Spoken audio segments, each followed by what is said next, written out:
In this video, we'll talk about receiving inventory and checking it into our map. I've just received a small delivery from our supplier, and my manager wants me to store the items in the office basement. Since my coworkers have already created these products in the catalog, they're ready for me to use.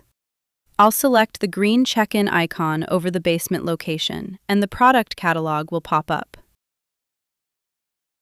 I have the packing slip right here. Let's see. There's 5 rock valves. I'll search for valve. There it is. I can click it 5 times. What else? 25 deck pipes. I'll type deck. I don't want to click 25 times. I'll just click the symbol here and type 25. Nice. Okay. We got a few more of those auger motors. I'll click on those.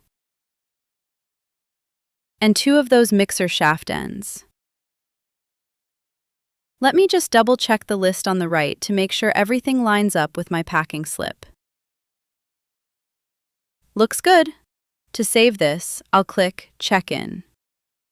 Writing good comments has helped our whole team, so I'll try to be precise.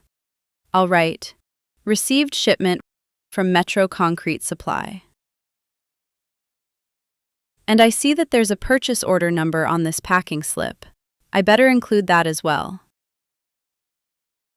That's it. Look at that. The basement location is green now because of the items I checked in.